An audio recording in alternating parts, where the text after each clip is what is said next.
Welcome to The Source, where we combine the headlines with in-depth conversations with the newsmakers themselves. Sitting in for Pinky Webb, I'm Ria Tanwat Cotrillo. Today on the program, aviation authorities now confirm the wreckage found by the Mayon volcano crater belongs to the missing Cessna plane, but weather conditions are hampering rescue efforts. Civil Aviation Authority of the Philippines Deputy Director General for Operations, Edgardo Diaz, joins us in the program.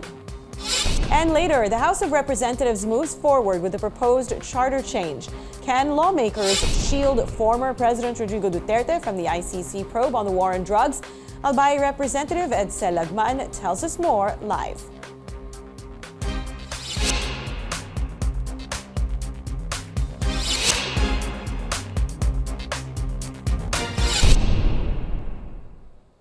Aviation authorities confirm the wreckage found near Mayon volcano's crater in Albay is the Cessna aircraft that went missing over the weekend. The Civil Aviation Authority of the Philippines, or CAAP, assessed the wreckage using a high-definition camera over the west side slope of Mayon. The conditions of the pilot, crew, and Australian passengers of the plane are still unknown. Let's go straight to the source of the story, CAAP, the Deputy Director General for Operations, Edgardo Diaz. Sir, good morning. Thank you for being here. Hi, good morning, Rhea. Now, sir, maybe you can start off by giving us an update on the search and rescue operations for the missing Cessna plane in Bicol. The wreckage has been confirmed by CAAP. Could you tell us what the status of operations is now? Today, they again went on searching for the survivors, at least. No, they were able to identify yesterday the location, and it was confirmed by our investigators that the aircraft that was spotted a few days ago was indeed the aircraft that was missing. That is the Cessna 340. Mm-hmm.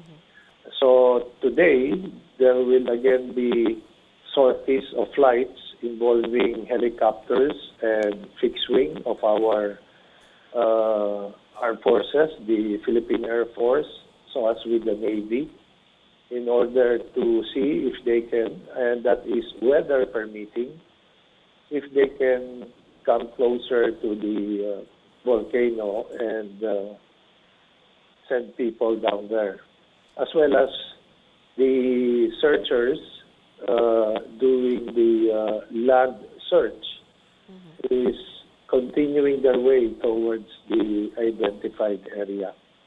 Okay, so sir, to be clear, hindi pa nararating ang mga rescuers sa crash site. Is that correct? Yes, the one doing the land search, no, they haven't reached the site yet. It will take a few more hours. Okay, pero hopefully within the day, sir, they should get to the site. Hopefully, yes. Okay. Now, maybe you can detail for us, sir, the challenges that they're facing aside from the weather. Well, the challenges would be, yes, the weather and also the terrain. We are told that the slope is very steep. So it is dangerous also for our people to get there. All right. Now, sir, are there any concerns or worries kapag tumatagal na hindi ma-reach ang crash site? Will this, how does this affect the investigation the longer it takes to get to the site of the accident? Well, of course, the longer it takes, then we are losing a lot of time in finding out what really happened. And of course, for the passengers and the pilot, we still do not know their condition right now. And hopefully, we get there, the earlier the better, so that we can at least provide help just in case there is a need.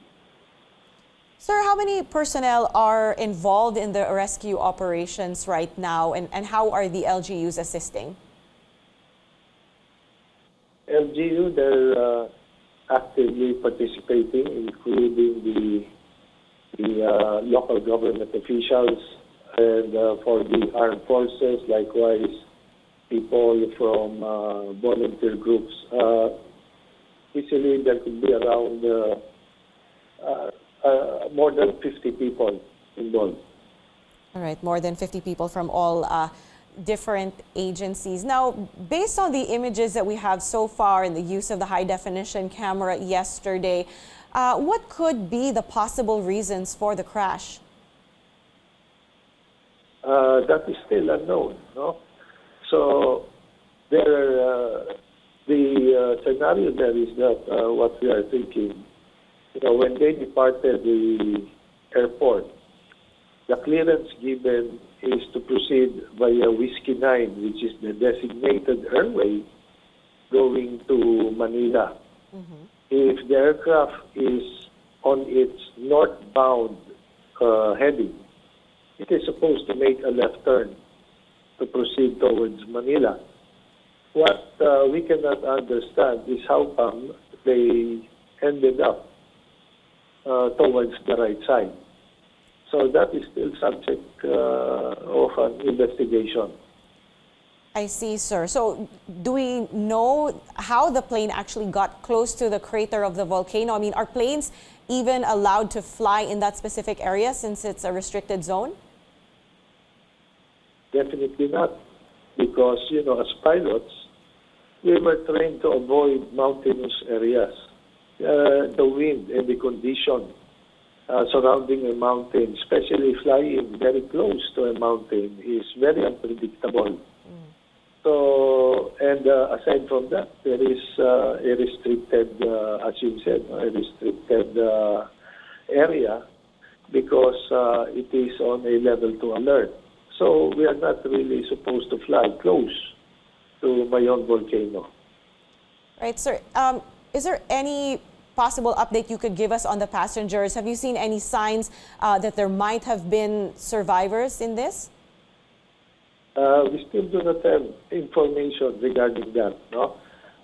Maybe we'll find out later in the afternoon if they will have a good chance of flying close to the site and probably using again these high-resolution cameras.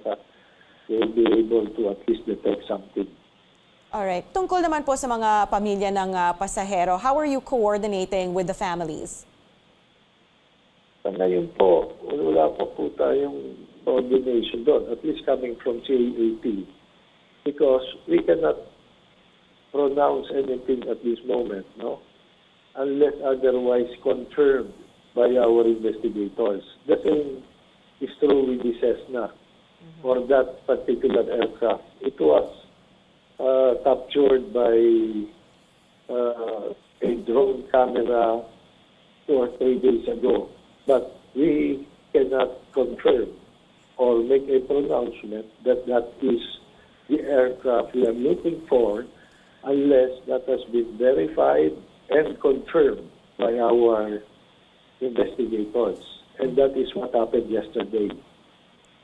Okay, so as of yesterday, that is confirmed that that is the plane that went missing. Sir, do you have a timeline for these search operations? How long will it take, do you think, to wrap up the search and rescue if that's still an option?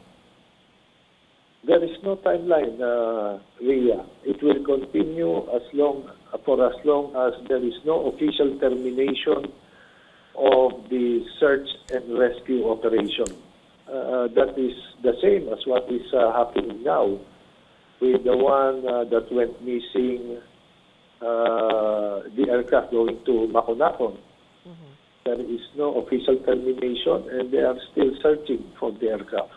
All right, you're referring to the one that took off from Isabela a few weeks ago. And sir, speaking of that, given these Cessna plane incidents that happened just a few weeks apart, does CAAP have any plans to be stricter or at least review existing guidelines to avoid such accidents on Cessnas? The guideline is, all of the standards required is being implemented by CAAP. Yesterday, I called for a meeting of all the personnel involved in giving airworthiness to the aircraft, the training of the pilots, our procedures here. We just went through it and reviewed just in case there is something that we need to improve. But apparently for this Cessna, no, or this aircraft, you see, before we issue the certificate of airworthiness, it goes through several layers of procedures. So we check the whole airplane, the components, the equipment, the engines, the propellers, the tires, all of the parts of the aircraft were all verified to be airworthy. So the airworthiness certificate was issued. We checked the record of the pilot. The pilot is a veteran pilot. He is a high-timer, well-experienced. So the accident happened, we believe, not because of lack of experience of the pilot or failure of the aircraft at this point. We cannot rule that out completely, but per our records, seems that the aircraft is airworthy. All right, so still the cause is really unknown and so much still to find out. Captain, thank you so much for speaking with us. That was CAAP Deputy Director General for Operations, Edgardo Diaz. And we will be taking a short break. This is A Source on CNN Philippines. Please stay tuned.